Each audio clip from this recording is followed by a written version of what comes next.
entrance I've ever made. My wife called. She said, there are helicopters following you, and we did, and then we went under a fence and through a fence, and oh, boy, I felt like I was crossing the border, actually. You know, it's true. I was crossing the border, but I got here. They said, Mr. Trump, it would be really much easier, sir, if you just didn't speak today and just left and go back immediately to Indiana. And I said, you know, we can't let these people down, right? Do we agree? We can't do it. But I appreciate it. But it was fun. It was a little different. That was a different kind of a thing. So here's the Washington Post today. The time has come to admit that Republican voters want Donald Trump as their nominee. You see that? Chris, good writer, good writer. That's pretty good. So, you know, we're making amazing progress all over. It's been incredible. Last night, as you know, we had 31,000 people. It was, and by the way, no protesters inside. I saw protesting this morning, but there were no protesters inside. But we had 31,000 people, and it was just like rocking, and everybody loved it. Was anybody there last night? It was so incredible. We're pretty far away, but I'll tell you what, it was just an incredible evening. So what's happened is we started this journey on June 16th, and it was all about trade because we make the worst trade deals probably ever in the history of any country. And then it got down to other things that I talked about. I talked about illegal immigration, which was a very important subject and has been. And because of the fact that I brought it up, now people are talking about it. Now, they don't talk about it the way I do.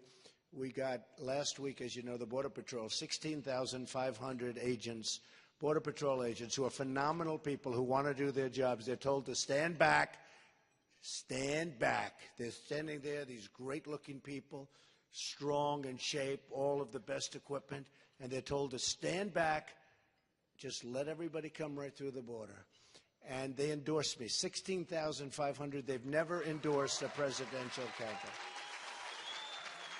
And then Sheriff Joe, as you know, from Arizona, endorsed Trump. And he knows what he's doing. He really knows. But we have had so many incredible endorsements, and now they're coming. And I'll tell you, over the last 2 weeks, and it took place really even before that, but people see what's happening because we have far more votes than anybody else, far more delegates than anybody else. And we're going to hit that number, I think, quite easily. Because, you know, I watch the very dishonest media, and they say, oh, Cruz is getting delegates. He's not getting delegates. They say he's getting delegates. He's getting second, third, fourth, fifth round. He's not going to be there because we're going to win it in the first round. We don't even compete for him. I mean, we're so far. As of today, we have 1,001. We just broke the 1,000 mark. Okay?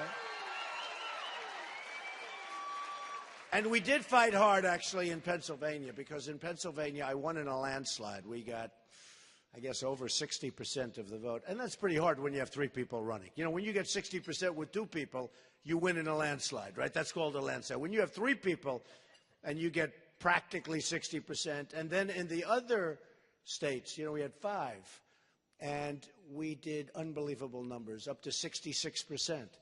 And it's been amazing. We had Rhode Island, and we had Delaware, and Connecticut, and Maryland, Pennsylvania, and we did great. But Pennsylvania had a little thing that if you win, you get 17. So I got the 17.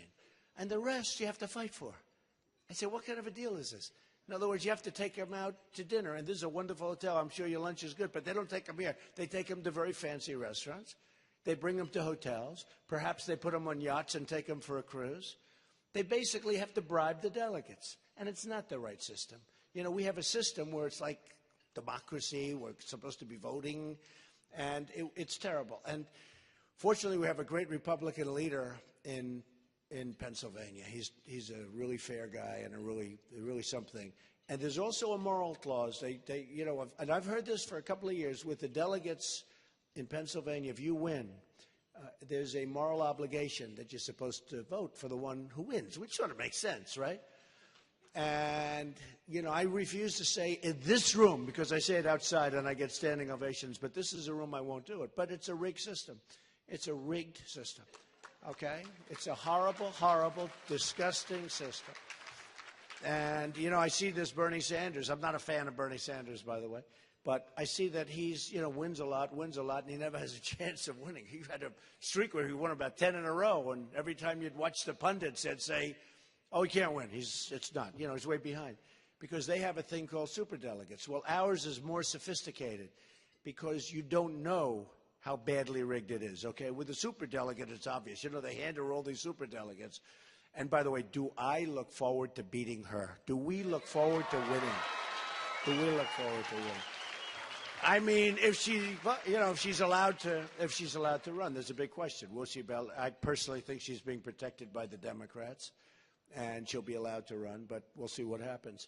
So what we've done is we've really, we won New York with almost 62% of the vote, which was unprecedented, and got almost 100% of the delegates. So 95 delegates, we got them almost all. And then the next week we had the 5, and we won them all in landslides. And actually, Lion Ted, and I think we have a couple of fans, but Lion Ted did not do too well in New York, folks. He's hovering around the 10% mark.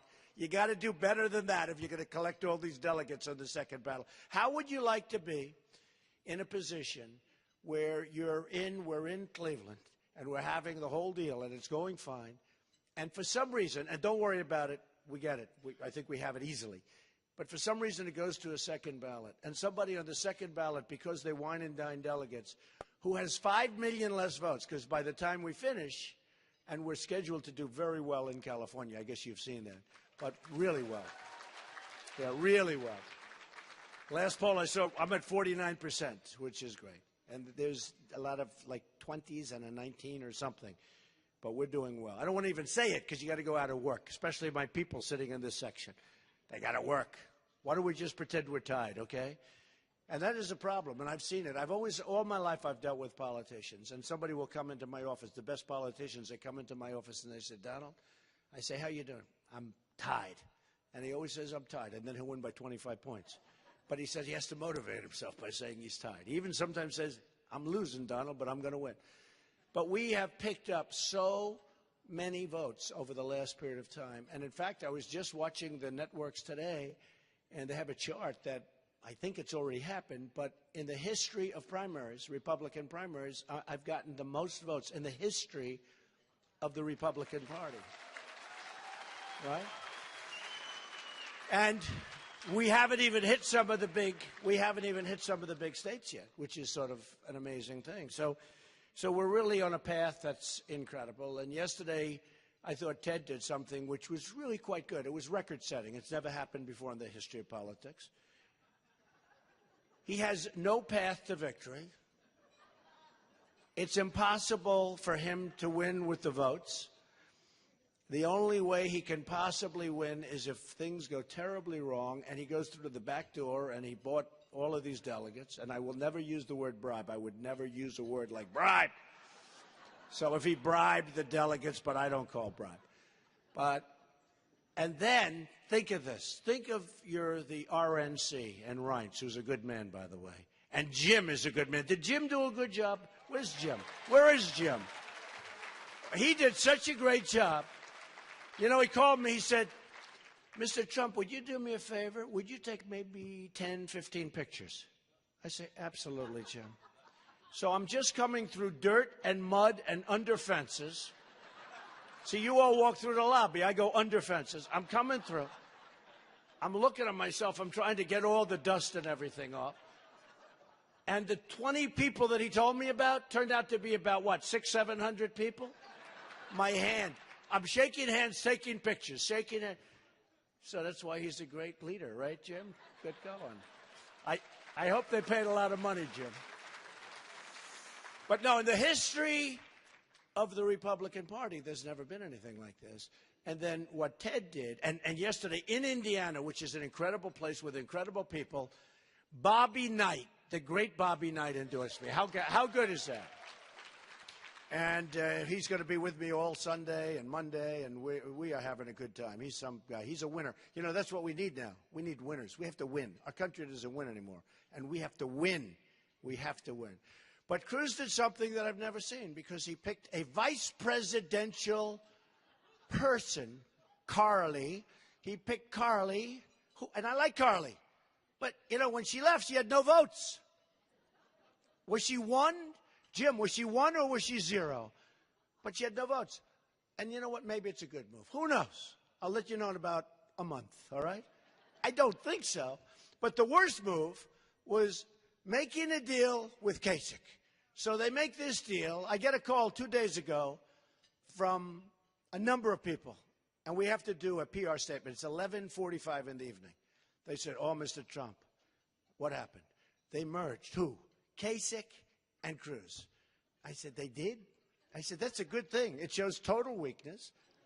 It shows illegal collusion. In business, you get put in jail. Politics, you can do anything you want, right?" I said, "But it shows such ineptitude and such weakness.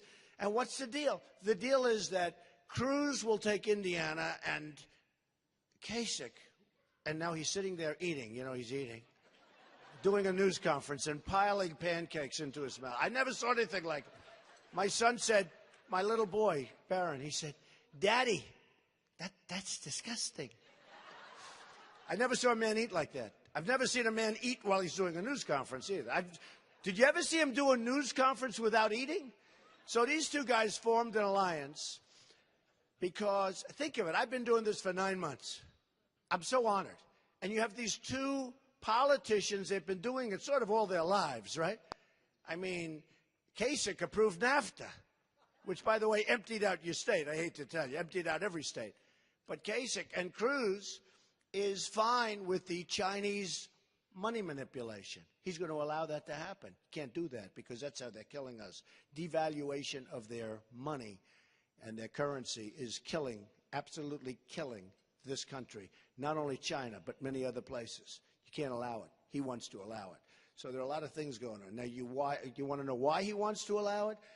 Just ask the donors, ask the special interests, ask the people, because believe me, I've seen deals that are made, and these deals are, the politicians are very smart. You'd be amazed. But a lot of people ask me, how come they do these things? And it's largely because of the donors and the special interests, and I'm self-funding my campaign. So that's a big, big difference, okay? Nobody's going to tell me what to do. But they formed this alliance, and already, like the next morning, it's formed. Everyone's talking. Big deal. They formed. They formed it to beat a guy that's been a politician for 9 months. Okay, me. And after it's formed, it's all done. And Kasich announces, "No, I want people in Indiana to vote for me." That wasn't supposed to be the deal. They were supposed to vote for Cruz here and in Oregon, which, by the way, a poll just came in. I'm killing everybody in Oregon.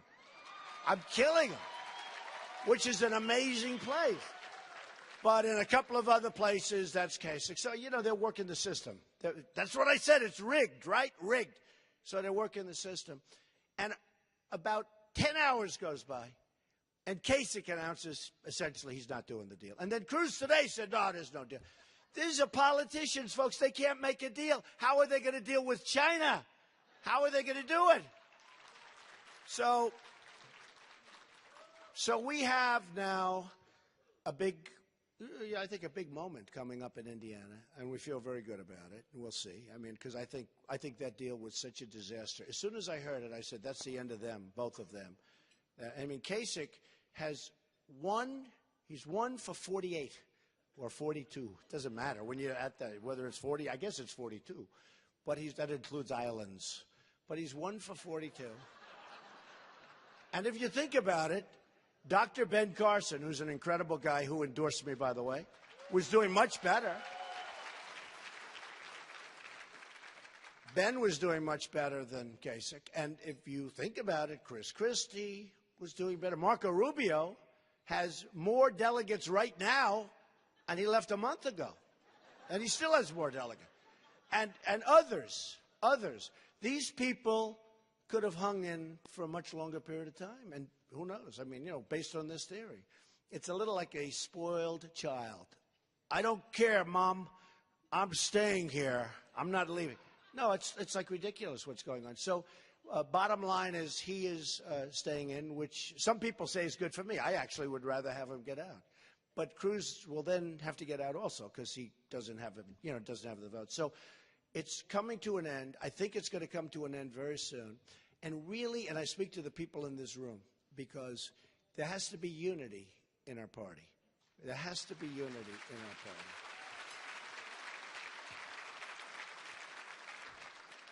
And if they're not, it's going to be, if there's not unity, and I mean really good solidarity, unity, relationship, friendship.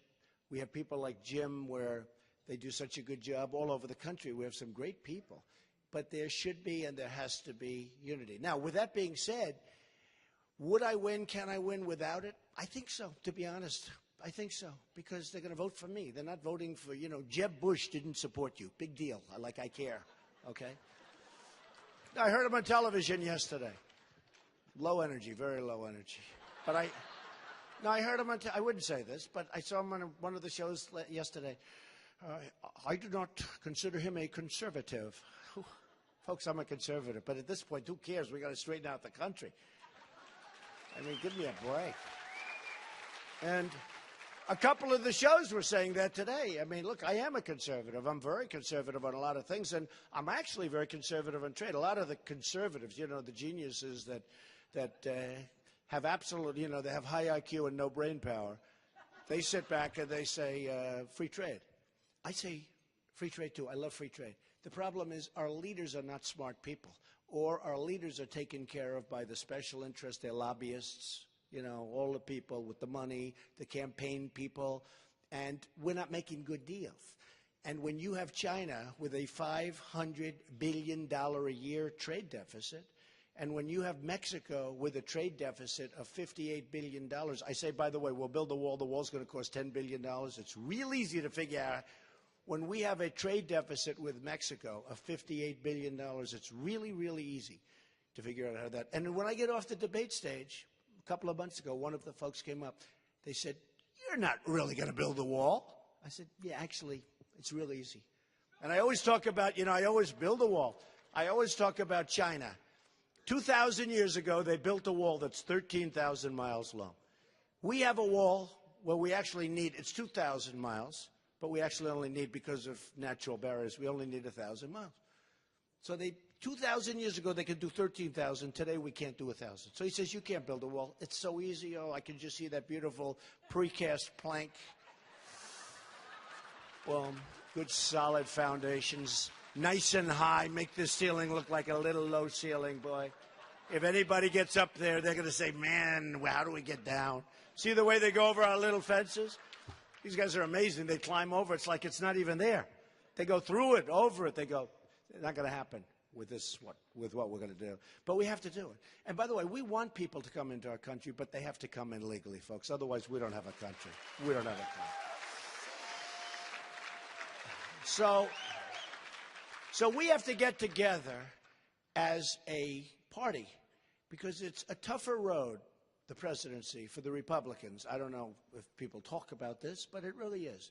It's a tougher road for a Republican than it is for a Democrat. The road is tougher. It's not as easy.